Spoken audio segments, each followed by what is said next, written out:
You won't believe this nonsense. When Carrie Underwood agreed to perform at Trump's inauguration, the backlash came fast and fierce. One particular criticism came from Joy Behar, who criticized her for normalizing the President of the United States, but this didn't sit well with former co-host Elisabeth Hasselbeck, who called Joy out during an appearance on Fox, pointing out the absurdity in this line of thinking. And today we're covering Elisabeth's epic response that you don't want to miss. As always, make sure to subscribe to the notification bell for more videos just like this. She's overnight going to become an icon of MAGA and the American right. She's probably going to make a lot of money off of it. So I get why she did it. I say. I mean, right? It is country music. I think I'll tell you right now, I wouldn't do it, even though I can't sing. You would not sing? No, I would not. I would not normalize him. And she says, I love our country. How do you love your country and support and normalize somebody who was a convicted felon who really wants to destroy the country, in my opinion? I don't understand how you say you love your country at the same time as you normalize this convicted felon. I have the right to make up my mind to go perform someplace. I believe they have the same right. Of course. And so That's I have true. to, I have to support. Doesn't mean I'm particularly interested in what I won't be watching.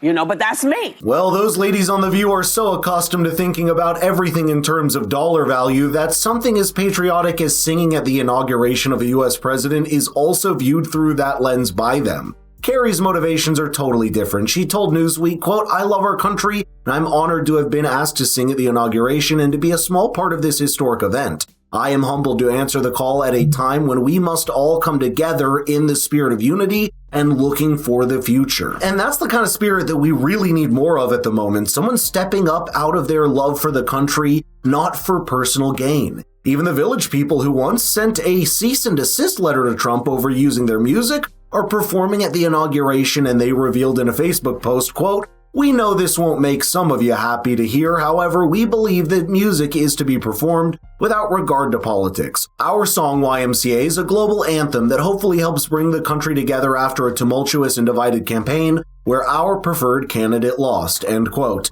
These artists remind us that some things transcend politics. Just days after The View's episode aired, Elisabeth Hasselbeck went on Fox and opened up with this. Don't you miss sitting at that table? You've got to, deep down, you must really miss that noise. You've got to miss it.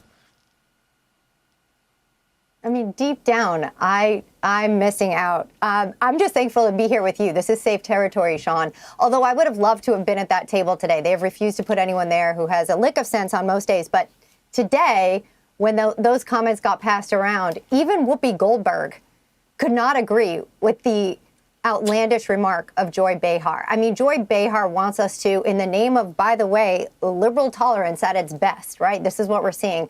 She wants us to believe that Carrie Underwood, who won American Idol by American votes, who had an album and tour called All American Girl, who actually has spent more time on USO tours serving and helping and donating money to our nation's finest, our military, their families, and our veterans, is about to perform America the Beautiful at the historic event of the inauguration of the President of the United States of America, and that she's un-American for doing so. I mean, it's so ridiculous. That's absolutely right. Joy Behar, who is criticizing Carrie for being un-American and insinuating that she doesn't love her country's peak irony. This is the same woman who has made a career out of sowing division and spreading fake news with her endless hot takes and snarky remarks. If loving your country means tearing it apart piece by piece with constant negativity, then maybe Joy needs to reevaluate her definition of patriotism. At some point, you have to wonder if she sees the contradiction. Hannity also gave his 2 cents on the issue and decided to give a piece of advice to the failing MSM. It's as though the election never stopped for them.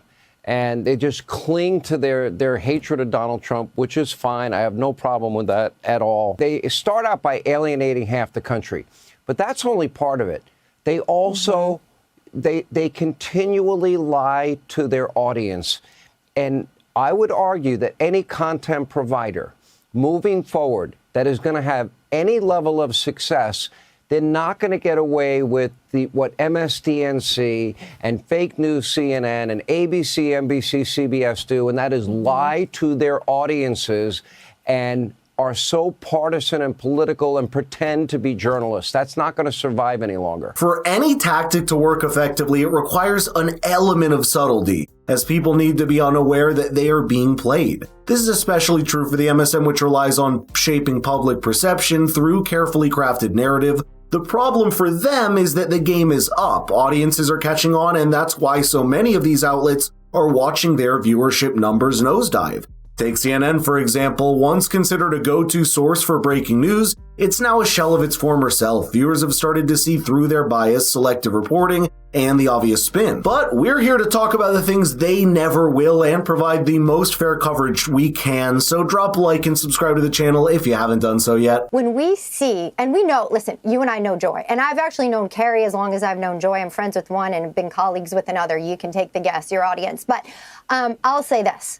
What Joy is up to is nothing more than selfish personal publicity gain right now. She wants to attach her name to Carrie Underwood's name so that she maintains relevance because they know the ship is sinking. Number one. Number two, though, even considering that, we cannot let a dysmorphic lie sit out there in the air. It has to be extinguished. And that's what we're doing tonight. We're actually being truth bearers because what we know to be true is that it's actually more un-American to call someone un-American for exercising their American rights. Is every person that shows up on Inauguration Day, from security to custodial staff, un-American? It's not just Joy Reid leading the charge with these baseless accusations. The entire left has been working overtime to paint Donald Trump and anyone remotely connected to him as un-American. That is ironic. They've apparently taken it upon themselves to decide who qualifies as a true patriot. You know, those people who hate patriots?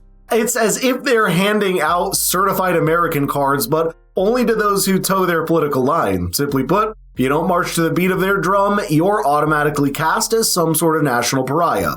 No wonder so many Americans have rejected them in the past elections and gave Trump a landslide win. By the way, she is a woman who says she's for women and strong working women. That's a lie. She should be supporting Carrie Underwood, and actually Carrie's a great, great woman. She could learn a lot from her because Carrie surrounds herself with people who don't always agree with her politically or posture themselves precisely how she does, be it faith or anything else, but she's loving and kind to them. And actually, Joy, if she were as strong as she was, she could learn. I have no idea what Carrie Underwood's politics are, and I don't care. I don't know what Rascal Flatts politics are. I just like their music. I don't know about the Village People. I don't know about their politics, but I'm glad they're going to be there. It's going to be a fun night. Probably not a lot of fun for Kamala supporters. That's what it all boils down to. In today's world, it feels like absolutely everything is politicized, but the main point of music is being the ultimate universal language. It has the power to transcend borders, ideologies, and divisions. It's not about red or blue. It's about the shared experience, the emotions, and the memories that it creates. Yet somehow, even this sacred space has been dragged into the nasty game of politics.